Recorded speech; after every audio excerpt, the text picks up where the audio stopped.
Hi guys, this is Divya. तो आज मैं आपको एक ऐसी सिचुएशन शेयर करने वाली हूँ जो बहुत ज़्यादा सोचने वाली है। और इस चीज़ को देखकर तो बहुत ज़्यादा गुस्सा भी होता है कि हमारे समाज में ऐसे पुरुष होते हैं और ऐसी महिला भी होती हैं। लेकिन क्या गरीबी एक अभिशाप है? क्या गरीबी की वजह से एक औरत इतनी दब जाती है, इतनी मजबूर हो जाती है कि वो अपनी ज़िंदगी को दांव पर लगा देती है?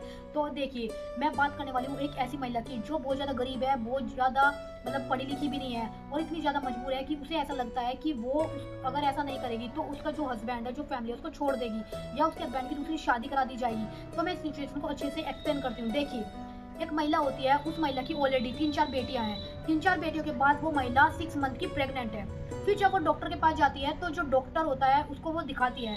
वो डॉक्टर जब उसे चेक करती है तो वो डॉक्टर उसको बोलती है कि जब तुम्हारे पास इतनी बच्चे हैं, मतलब 2-3 बेटियां हैं तुम्हारे पास, और तुम इतनी मतलब गरीब हो, तुम पढ़ी लिखी भी नहीं हो, तुम ज़्यादा कमा भी नहीं रही हो, तुम एक हाउसवाइफ हो, तुम्हारा हस्बैंड एक छोटी सी फैक्ट्री में छोटी मोटी नौकरी कर रहा है और तुम प्रेग्नेंट हो, तो तुम कैसे गुजारा करोगी? तुम्हारी हेल्थ भी खराब हो जाएगी और तुम्हारी जो अर्थव्यवस्था है, यानी कि जो पैसे से जुड़ी हुई समस्या है, वो बहुत ज्यादा बड़ी है। तो कैसे करोगी?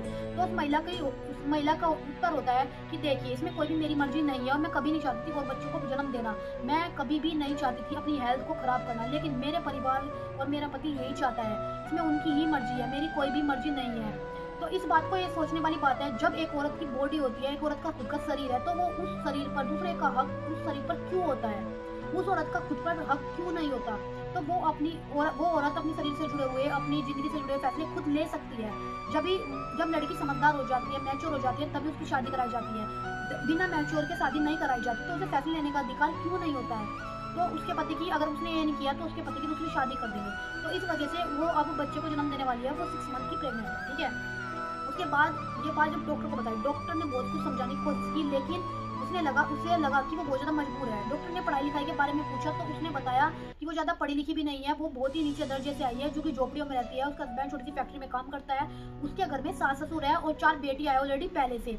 तो इस बात पर डॉक्टर ने बहुत अच्छी भी सलाह दी, लेकिन इस बात से अगर मैं बोलूं, वो ऑलरेडी गरीब है और गरीब महिला अगर अपने घर में रहेगी तो वहाँ पर जो वो 24 घंटे घर का काम कर रही है, बच्चों को भी पाल रही है और जितना उसे मिलता नहीं है, जितना वो अपनी जिंदगी से उनको दे रही है, तो अगर वो बाहर निकलेगी तो उतना तो वो वैसे भी कमा लेगी जितना वो उस घर में उसे नहीं मिल रहा है। उसकी हेल्थ भी जा रही है, उसकी जिंदगी भी जा रही है, उसका सब कुछ जा रहा है, ऊपर से टॉर्चर, शोषण सब कुछ हो रहा है। तो अगर वो घर से बाहर निकलकर किसी के घर में झाड़ू पोछा कर रही है या कोई फैक्ट्री में काम कर रही है, वो मजदूरी कर रही है, तो वहां से भी उसे पैसा मिलेगा। और इनफैक्ट जितनी बदसलूकी या जितनी गलत चीजें वो वहां पर फेस कर रही है, उससे ज्यादा अच्छा उसे अपनी जिंदगी में बाहर निकल कर ही मिलेगा, जहाँ वो मजदूरी करेगी। रही बात शोषण की, ये दुनिया बहुत खराब है, बहुत गलत है, ये समाज बहुत गलत है, या बाहर इतनी बुरी हालत है लड़कियों की, कुछ भी हो सकता है। तो देखिए, वैसे भी वो अपने घर में थी और गरीब महिला थी, वहां पर भी उसका शोषण हो ही रहा था, वहां पर भी उसके साथ गलत हो ही रहा था, वहां पर भी उसके साथ सब कुछ गलत है। तो अगर बाहर निकलने पर उसके साथ कुछ गलत हो जाएगा तो कोई बड़ी बात नहीं है, और मौत से बड़ा क्या है? आखिर मर भी गई तो क्या हो जाएगा? घर में भी वो रोज थोड़ा थोड़ा मर ही रही थी,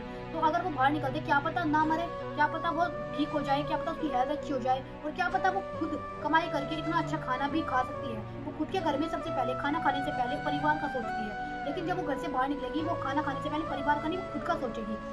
तो इस चीज को समझना बहुत ज्यादा जरूरी है। कोई भी गरीब महिला हो, कोई भी अमीर महिला, कोई भी मजबूर नहीं होती।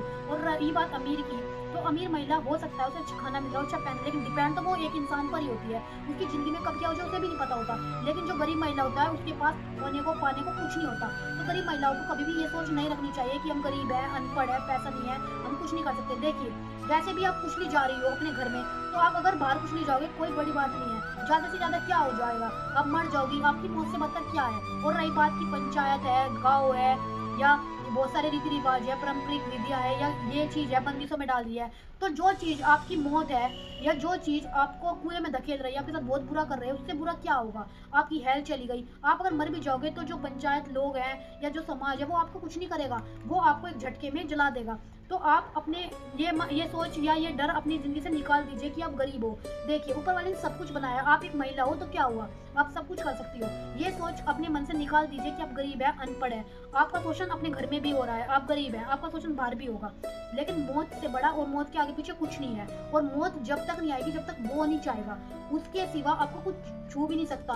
कोई डर नहीं छू सकता, कोई इनसिक्योरिटी नहीं छू सकती, कोई इंसान नहीं छू सकता, कोई प्राकृतिक आपदा, कुछ भी आपको ठेस नहीं पहुंचा सकता, जब तक आप हार ना जाए खुद से। ऊपर वाले पर भरोसा करें। आप सोचो, आपका ऊपर वाला साथ दे रहा है, आपका साया बनकर आपके साथ रह रहा है, तो आप कभी नहीं हारोगे अपनी जिंदगी में। बस डटकर उस चीज का सामना कीजिए, कोई भी गलत चीज बर्दाश्त मत कीजिए, उसके साथ खड़ी होइए और आगे बढ़िए।